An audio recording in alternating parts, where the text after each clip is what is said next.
Osbourne Audio Studios proudly presents Symptoms of Death, written by Paula and performed by Jessica Osbourne. Author's dedication, for Linda, my beautiful daughter-in-law. Chapter 1.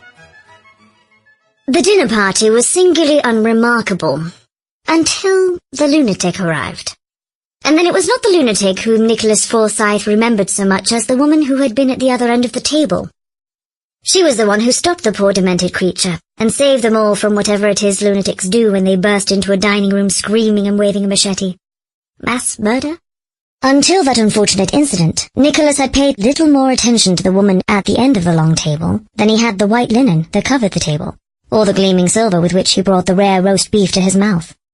He had only a vague memory of having been introduced to her by Edward Boswick, 5th Earl of Dunsford, his host. He had made the introduction earlier when she first arrived at Montmarsh, the Earl's country estate. The memory was of rose-coloured silk and a bit of décolletage. Not particularly remarkable décolletage at that, if his memory served him.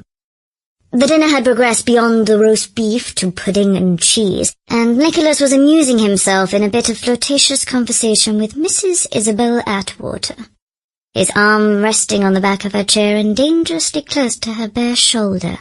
He had just moved his forefinger close enough to caress the satiny skin of that very inviting shoulder, in a manner discreet enough that her husband Jeremy Atwater would not notice. That is precisely when the crazy woman burst into the dining room. Her hair was loose and flying wildly about her head, her eyes bright with passion. She carried a long knife in her right hand and waved it carelessly, crying, "You won't get by with it, you won't. I see to it myself. And you bloody well watch yourselves, all you swells. Come back here, girl. Come back here, I say. For God's sake, girl." It was the cook calling out to the lunatic while she stood in the doorway that led to the kitchens. The cook wrung her hands in the voluminous brown muslin skirt that covered her more than ample hips. Behind her was a bevy of servants looking over her shoulder, mouths agape and eyes stunned. Cook would not enter the dining room, however.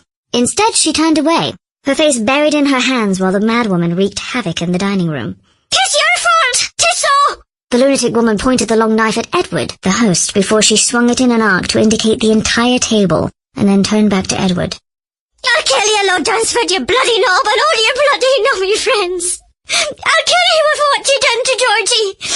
And none of your bloody money nor your bloody houses here in Essex nor in London will save you," she screamed. She swung the blade again, well off her mark, but narrowly missing the top of Jeremy Atwater's head.